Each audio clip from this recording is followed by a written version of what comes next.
welcome to Game Storming with Jonathan, Howdy, howdy.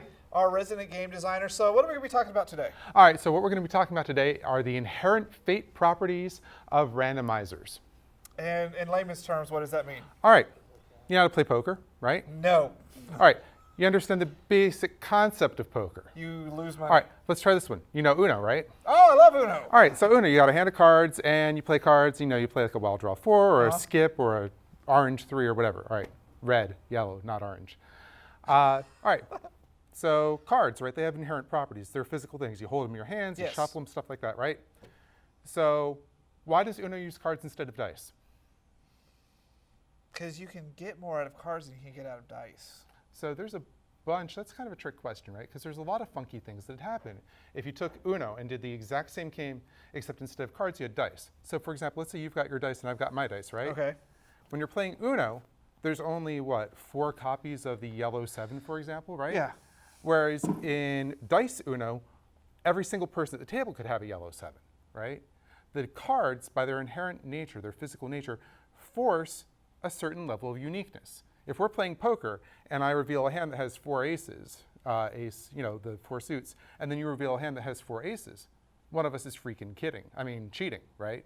But if we're playing with Yes. dice, we could theoretically both have the exact same hands. Okay. The physical things do weird stuff. And so this, if you caught my previous one, remember I was talking about metaphysics, right? And metaphysics is when you take a look at the physical components of the game and you say, what does this truly represent? And last time we had this big discussion about Monopoly and the Monopoly board and how you're not really moving around the Monopoly board. You're not really moving around Atlantic City. Instead, it's an abstraction of the opportunities in the game, right? So the point here is that when you're making a game, you're making a little world. And part of that is the rule system. The rules are the overt way of establishing the rules of the world. But your components have important weight in setting up the rules of your world. And last time we talked about Monopoly. This time, I want to focus on randomizers, all right? Okay. So we're going to talk about how the randomizers that you choose have very important and different fate properties, and I'll talk about fate properties in a moment. So, you're making a game. What are you going to use to get random things? What are you going to use to get random results? I always rely on cards. All right, so you got cards. I'm looking for 4 more. I don't really, well, dice could be random if you have Dice. like a set, depends on what set, like 20-sided die maybe. Sure, all right, so you've got cards and dice. A spinner, like Spinner's in Game of awesome. Life, that little mountain. that Usually would- it takes people longer to get to that one. Well, the spinner's like classic. Spinner is a classic. The other 2 are pretty tricky, so I'm going to just, so a bag of beads or a bag of tokens, right? You can reach in a Oh. bag and grab stuff out. It's not used an awful lot, but it can be used to really good effect. And the last one, which people often forget, is people, right? For example, you're playing Go or chess, Uh-huh. right? There are no dice. The things that create random or unpredictable results are the other players.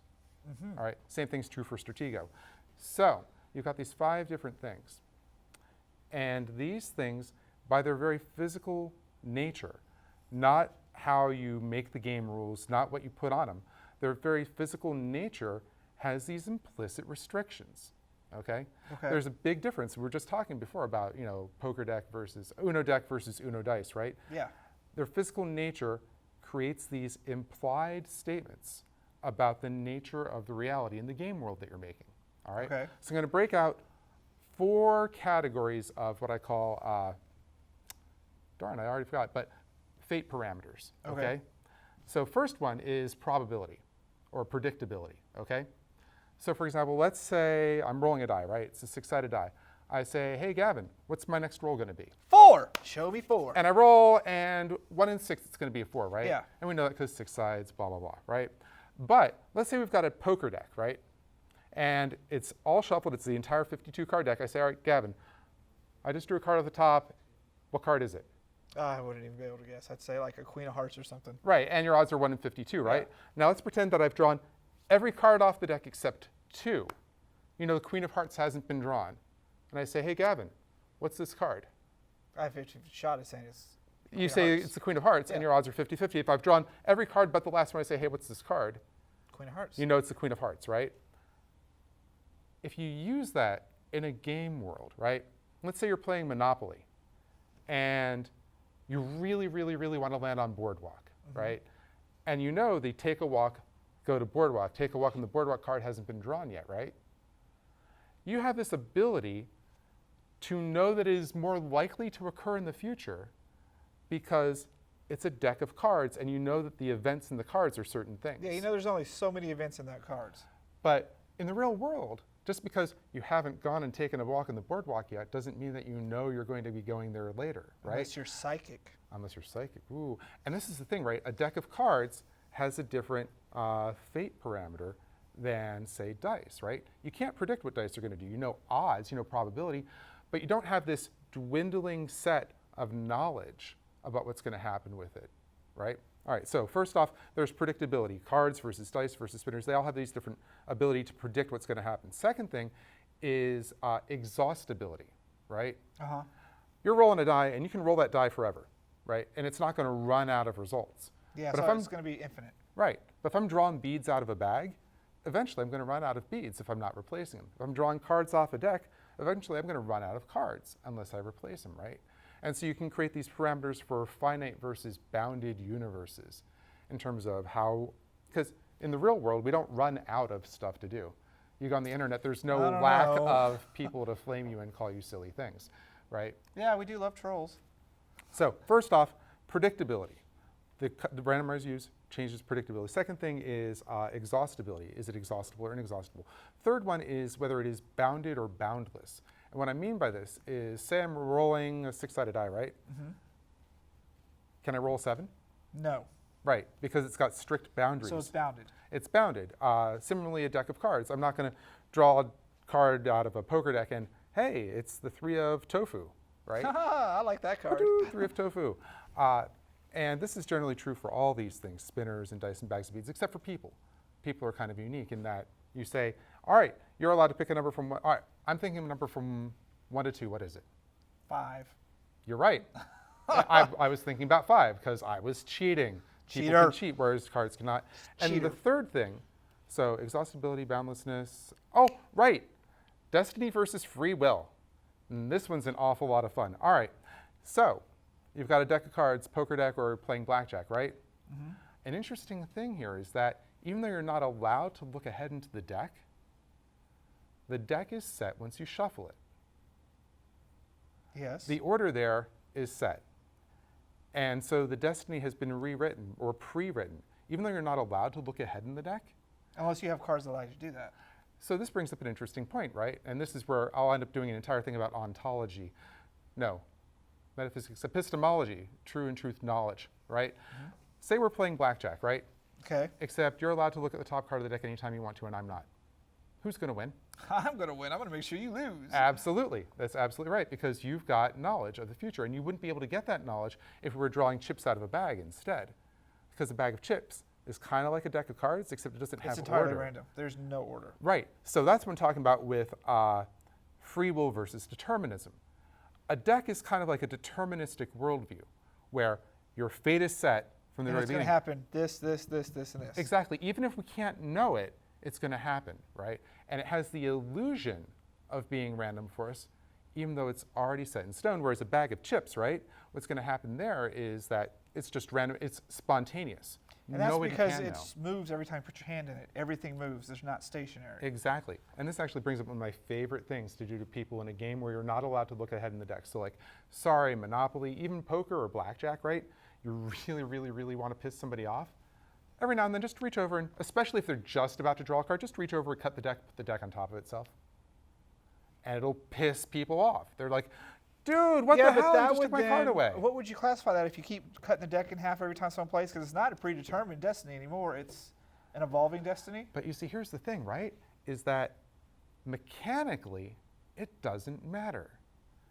Right? Mechanically, whether the deck is random every single time, if you shuffle every single time, or if it's static, mechanically it doesn't matter in blackjack or poker. It just screws with people's feeling that you're taking their destiny away from them. Deep inside, they understand that it's deterministic. And if you cut it, they're like, dude, what the hell? You're taking my destiny away. So, okay, let's jump back a little bit. Let's go back. Let's pretend we've got a deck of 5 cards. All right. Right. So we've got a deck of 5 cards, and we're going to talk about predictability. I actually hit on this already. Deck of 5 cards. I've already drawn 3 of them, and you know that the 1 and 2 are missing, right?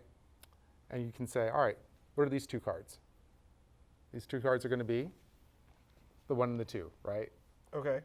So a deck of cards is very different from dice because, you know what? I'm going to jump off that because we already touched that, right? So deck of cards has a very different kind of aspect for being able to predict the future. And this is really useful in a game where you want to empower players, where you want to say, all right, these people should know what's going on. Let's jump aside for a moment. Monopoly, because I like to rag on Monopoly. Apparently. Monopoly is weird. Monopoly is really messed up because you've got Fate, you've got Community Chest and Chance, right? You've got these 2 decks. And these have events that are supposed to be kind of random events, right?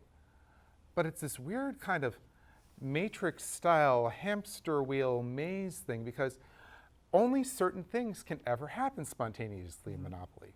You can only ever go take a walk on the boardwalk or ride on the Reading Railroad or win 2nd place in a beauty pageant and win $20, right? And here's the funny thing though, right, is that it's not just that you only have these events, and these are the only events that can occur in a Monopoly game, right? After they all occur, you shuffle them up and they happen again. So it's like these characters are going through this weird, endless kind of time loop. Hey, you won 2nd place in a beauty pageant. Again. Fun. Woo. Weird. Game of Life. Game of Life is weird and messed up. I mean, it's just this one little track of just continuous things that just happen over and over and over again. The only thing that determines where you go is the randomizing of the spinner. Very, very, very seriously messed up. So, when you're making a game and you're trying to think about how you're going to challenge your players, you're saying you want to think about predetermined future, chaotic future. well, going a little bit further than that, right? What you really want to do is you say, all right, this game believes that people inherently have free will, or this game believes that people have no free will. It's inherently deterministic reality, right? If you say, I want a deterministic reality, and I'm going to use a bag of chips to draw stuff out, you're sabotaging yourself because you're creating a physical device that's really hard to set up a predetermined future for. You should say, I want to use a deck of cards. You say, I want something where it's very easy to not have to worry about replenishing the future, replenishing reality. You're going to want to go with a spinner or dice, because those things you don't have to shuffle them again in order to get more results out of them. If you say, I want something that has a boundless nature, where I'm not restricted to just the events in the game, I want other things to be able to occur spontaneously, right? Then you're probably going to want to rely on people, but you can start doing crazy stuff where you tweak things, right? If you've got a game where you have cards, and you're using those cards, and those cards determine events, but you say, but I want to be able to extend those, so you then let players have dice to augment their abilities, and you say, so you roll a die and you can add it to these cards, you can take these two cards and fuse them together. That's where Magic the Gathering, for example, has an incredible strength. You've got these cards, and they're all like little miniature programs. But they have these crazy combos that people do, and they layer these things on. You get infinite engines and channel Fireball, and people. So I can see how it's very important to consider that part of your game.